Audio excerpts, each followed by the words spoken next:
Assalamualaikum warahmatullahi wabarakatuh. Halo semuanya, perkenalkan saya Arlida Widayu NIM 12066-25002 dari Universitas Negeri Jakarta. Pada kesempatan kali ini, saya akan mempresentasikan proyek UAS untuk mata kuliah Landasan Pendidikan 2025 di bawah bimbingan Ibu Vina Serafina selaku dosen pengampu.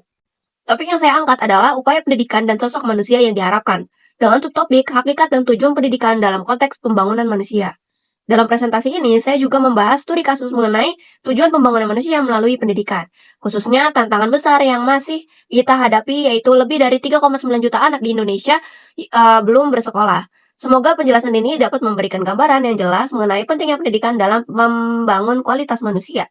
Baik, mari kita mulai pembahasannya. Di sini ada rangkuman materi. Pendidikan adalah proses sadar untuk mengembangkan potensi manusia secara utuh, membentuk karakter, kemampuan berpikir kritis, dan kesiapan menghadapi perkembangan zaman. Para ahli menegaskan bahwa pendidikan bersifat sistematis, berlangsung seumur hidup, dan membutuhkan inovasi seperti teknologi digital. Kejar Dewantara dan Comenius melihat pendidikan sebagai tuntunan kodrat dan proses universal membentuk manusia seutuhnya. Secara rasional, pendidikan bertujuan menghasilkan manusia beriman, berilmu, kreatif, dan bertanggung jawab meski masih menghadapi tantangan seperti ketimpangan akses dan kesiapan guru. Lalu, learning outcome yang pertama menjelaskan hakikat pendidikan sebagai proses rencana untuk mengembangkan potensi manusia. Yang kedua, menganalisis tujuan pendidikan nasional serta hubungan dengan pembentukan karakter. Yang ketiga, mendeskripsikan karakteristik pendidikan yang efektif. Yang keempat, mengidentifikasi dan mengevaluasi tantangan pendidikan. Lalu di sini ada studi kasus tujuan pembangunan manusia melalui pendidikan. Menyoroti tantangan 3,9 juta anak tidak bersekolah. Jumlah total anak tidak sekolah atau ATS menembus 3,9 juta jiwa di tahun 2025, terbanyak berada di wilayah Jawa Barat. Hal ini disampaikan Direktur Jenderal Pendidikan Vokasi, Pendidikan Khusus dan Pendidikan Layanan Khusus, Kementerian Pendidikan Dasar dan Menengah atau Kemendikdasmen, Tatang Mutakin, Rabu 23 Juli 2025. Menurut catatan Kemendikdasmen, faktor penyebab anak tidak sekolah diantaranya adalah tidak adanya biaya, harus mencari nafkah atau bekerja, menikah atau mengurus rumah tangga, disabilitas, sekolah yang jauh, dan mengalami perundungan. Oke, di sini ada latar belakang. Pendidikan merupakan faktor utama dalam pembangunan manusia Indonesia yang bertujuan mencerdaskan kehidupan bangsa serta meningkatkan kualitas sumber daya manusia. Pendidikan tidak hanya berfungsi sebagai sarana transfer ilmu, tetapi juga sebagai media pembentukan karakter, keterampilan, dan kapasitas berpikir kritis generasi muda. Dengan kualitas pendidikan yang baik, bangsa Indonesia diharapkan mampu bersaing secara global dan menghadapi tantangan pembangunan secara lebih efektif. Jumlah anak tidak sekolah atau ATS pada video tersebut mencapai 3,9 juta jiwa pada tahun 2025, terutama di wilayah Jawa Barat yang menjadi tantangan besar dalam pemerataan pendidikan. Kondisi ini menunjukkan masih adanya hambatan yang signifikan dalam akses pendidikan bagi sebagian anak, baik akibat faktor ekonomi, geografis, maupun sosial. Jumlah ATS yang tinggi ini menjadi perhatian serius pemerintah, masyarakat, dan lembaga pendidikan untuk bersama-sama mencari solusi agar setiap anak bisa bersekolah. Kurangnya kesetaraan pendidikan menyebabkan perbedaan peluang antara anak di daerah maju dan daerah tertinggal. Anak-anak di daerah yang lebih berkembang cenderung memiliki fasilitas dan akses belajar yang lebih baik, sementara anak-anak di daerah tertinggal menghadapi keterbatasan sarana, guru, dan kesempatan pendidikan yang memadai. Ketimpangan ini berpotensi memperburuk kesenjangan sosial dan ekonomi di masa depan, sehingga perlu intervensi yang sistematis nih untuk menjamin kesempatan yang sama bagi semua anak. Pemerintah terus berupaya meningkatkan pemerataan pendidikan agar semua anak memiliki kesempatan belajar yang sama tanpa terkendala jarak, ekonomi, maupun sosial. Upaya tersebut meliputi pembangunan sekolah di daerah terpencil, program beasiswa, peningkatan kualitas guru, serta penggunaan teknologi pendidikan untuk menjangkau anak-anak yang sulit dijangkau secara fisik. Dengan strategi yang menyeluruh, diharapkan tidak ada lagi nih anak yang tertinggal dalam memperoleh pendidikan yang layak dan berkualitas. Oke, selanjutnya ada teori pendukung. Menurut Serafina 2021, pendidikan sebagai ilmu merupakan fenomena dasar dalam kehidupan manusia, karena di mana ada manusia, di situ selalu ada proses pendidikan. Pendidikan dipahami sebagai upaya sadar untuk mengembangkan potensi manusia agar mampu hidup, berinteraksi, dan berkembang. Para ahli menjelaskan pendidikan sebagai ilmu yang membahas realitas dan praktis pendidikan secara sistematis dan ilmiah. Pertama ada Brojonegoro, melihatnya sebagai teori tentang praktis pendidikan. Carter Figur menekankan proses belajar yang dapat diuji. Imam Bernadi memandangnya sebagai ilmu yang teoritis sekaligus praktis, dan Driyakara menegaskannya sebagai pemikiran ilmiah yang kritis dan metodis. Menurut Lumban Gaul, Serafina dan Supriyati 2019, pendidikan merupakan aspek penting dalam pembangunan karena menjadi kunci bagi bangsa untuk mengikuti perkembangan ilmu pengetahuan dan teknologi. Hakikat pendidikan menuntun proses belajar yang mampu mengembangkan potensi peserta didik, sedangkan tujuannya memastikan mereka mampu memahami konsep, bukan sekadar menghafal. Dalam konteks pembelajaran fisika, banyak peserta didik mengalami kesulitan karena pembelajaran kurang menarik dan tidak interaktif, sehingga tujuan pendidikan untuk membentuk pemahaman dan kemampuan berpikir kritis belum optimal. Oleh karena itu, diperlukan inovasi pembelajaran termasuk pemanfaatan media seperti e-book yang dapat membantu guru memfasilitasi pembelajaran yang lebih efektif, menarik, dan sesuai dengan tuntutan perkembangan teknologi. Menurut Fatimah, Sarafina, dan Sunario 2020, pendidikan merupakan kebutuhan manusia di era digital ini. Pendidikan sangatlah diperlukan bagi setiap individu agar tidak tertinggal dengan individu lain. Pendidikan dalam dunia pendidikan berorientasi membekali peserta didik agar dapat memajukan suatu bangsa dan mampu bersaing dengan negara lain. Dalam upaya memajukan bangsa dibutuhkan manusia yang berkualitas dan berkarakter. Bidang pendidikan merupakan salah satu prioritas utama yang dikembangkan sehingga dengan adanya pendidikan yang berkualitas maka akan menunjang sumber daya manusia yang berkualitas pula. Menurut Lestari dan Serafina 2016, era globalisasi dan keterbukaan informasi mendorong pendidikan untuk terus beradaptasi dengan perkembangan teknologi agar tujuan pendidikan yaitu pengembangan potensi peserta didik dan mempersiapkan mereka menghadapi tantangan zaman dapat tercapai. Pemanfaatan teknologi informasi dan komunikasi termasuk internet dan aplikasi berbasis smartphone membantu memperkaya sumber belajar serta memungkinkan proses pembelajaran berlangsung lebih efektif, fleksibel, dan relevan dengan kebutuhan peserta didik masa kini. Menurut Apriyani, Siswoyo, dan Serafina 2019, tujuan pendidikan berkarakter yang digagas oleh pemerintah adalah membentuk peserta didik yang mampu bertanggung jawab dan berinteraksi secara efektif dalam lingkungan sosial maupun alam, sehingga pendidikan tidak hanya menekankan aspek kognitif tentang juga pengembangan sikap dan perilaku yang positif. Secara umum, pendidikan diartikan proses pembelajaran sebagai upaya untuk mengembangkan aktivitas dan kreativitas peserta didik dengan interaksi yang menghasilkan pengalaman belajar, menurut Nuraini 2017. Menurut Ki Hajar Dewantara, dikenal sebagai Bapak Pendidikan Indonesia kita, Ki Hajar Dewantara ini mendefinisikan pendidikan sebagai proses menuntun segala kekuatan kodrat yang ada pada anak-anak peserta didik. Tujuannya adalah agar mereka sebagai manusia dan sebagai anggota masyarakat dapat mencapai keselamatan dan kebahagiaan setinggi-tingginya. Menurut John Amos Comenius, Bapak Pendidikan Modern, pendidikan adalah proses sistematis untuk membentuk manusia seutuhnya yang bertujuan mempersiapkan anak-anak untuk kehidupan di dunia dan akhirat. Pendidikan harus universal, berkesinambungan sepanjang hayat, dan sesuai dengan tahap perkembangan anak, menekankan pengetahuan, moral, dan agama.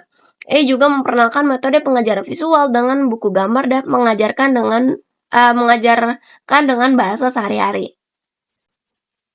Lalu, tujuan pendidikan nasional secara formal di Indonesia telah beberapa kali mengalami perumusan atau perubahan, dan rumusan tujuan pendidikan nasional yang terakhir disebutkan dalam Undang-Undang RI No. 20 Tahun 2003 tentang Sisdiknas Bab 2 Pasal 3 yang berbunyi, tujuan pendidikan nasional ialah berkembangnya potensi peserta didik agar menjadi manusia-manusia yang beriman dan bertakwa kepada Tuhan Yang Maha Esa, berakhlak mulia, sehat, berilmu, cakap, kreatif, mandiri, dan menjadi warga negara yang demokratis serta bertanggung jawab. Lalu, fungsi tujuan pendidikan yang pertama ada transformasi budaya. Pendidikan menjadi sarana mentransfer nilai budaya, moral, dan etika dari generasi ke generasi, sekaligus menyesuaikan dengan perubahan zaman. Yang kedua, pengembangan sumber daya manusia melalui pendidikan. Individu memperoleh pengetahuan, keterampilan, kemampuan berpikir kritis, dan kreatif sehingga bisa produktif dalam masyarakat. Lalu yang ketiga ada kontrol sosial dan pembangunan karakter. Pendidikan membantu menanamkan nilai-nilai, membentuk karakter, dan meningkatkan kualitas masyarakat sehingga tatanan sosial dapat terjaga. Lalu ada karakteristik tujuan pendidikan. Yang pertama bersifat holistik, mencakup pengembangan seluruh aspek kepribadian manusia seperti spiritual, intelektual, moral, sosial, dan keterampilan lainnya. Yang kedua berakar pada budaya dan Pancasila. Nilai-nilai Pancasila menjadi dasar pengembangan karakter bangsa. Yang kedua bersifat seumur hidup atau lifelong learning. Pendidikan bertanggung jawab terus-menerus, tidak berhenti di jenjang formal saja. Lalu ada adaptif terhadap perubahan zaman. Sistem pendidikan harus relevan dengan kemajuan teknologi, sosial, dan globalisasi. Yang kelima, berorientasi pada kemandirian dan tanggung jawab. Menyiapkan peserta didik agar mampu menghadapi tantangan dan memecahkan masalah secara mandiri. Lalu ada tantangan tujuan pendidikan. Yang pertama, ketimpangan akses pendidikan. Berdasarkan Surya Dharma dan Jonas 2013, akses pendidikan di Indonesia masih timpang antara wilayah perkotaan dan pedesaan. Ketimpangan ini membuat tujuan pemerataan kualitas pendidikan sulit dicapai. Lalu ada yang kedua, kesiapan guru dalam implementasi kurikulum baru. Menurut Retnawati 2018 menegaskan bahwa guru masih mengalami kesulitan dalam memahami dan menerapkan kurikulum baru, termasuk penilaian autentik dan pembelajaran berbasis kompetisi. Yang ketiga, kurangnya pelatihan dan pendampingan profesional. Menurut Ratnawati 2018 menemukan bahwa pelatihan guru sering tidak merata dan tidak berkelanjutan, sehingga kompetensi pedagogis guru tidak berkembang optimal. Ya, selanjutnya ada input masalah. Yang pertama, apakah masalah utama dalam pendidikan yang menyebabkan masih banyak anak? Selanjutnya, input masalah.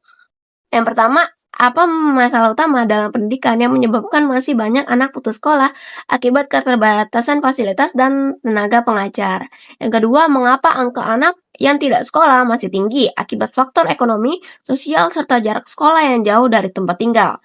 Yang ketiga, bagaimana rendahnya kesetaraan akses pendidikan membuat anak-anak dari keluarga miskin sulit melanjutkan sekolah? Yang keempat, apa penyebab kurangnya pemerataan pembangunan fasilitas pendidikan sehingga menimbulkan ketimpangan antara daerah perkotaan dan pedesaan?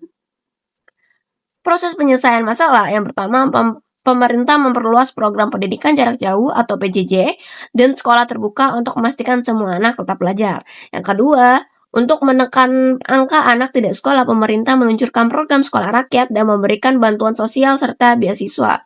Lalu yang ketiga, upaya peningkatan kesetaraan dilakukan dengan menghadirkan modul adaptif dan mentoring agar semua anak mendapat pembelajaran yang sesuai kebutuhannya. Lalu yang keempat, program pemerataan dilakukan melalui pembangunan sekolah di daerah terpencil dan meningkatkan kapasitas guru agar layanan pendidikan lebih inklusif.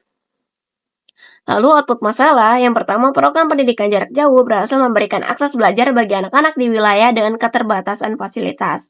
Yang kedua, angka anak tidak sekolah mulai menurun berkat hadirnya sekolah terbuka dan dukungan pemerintah di daerah.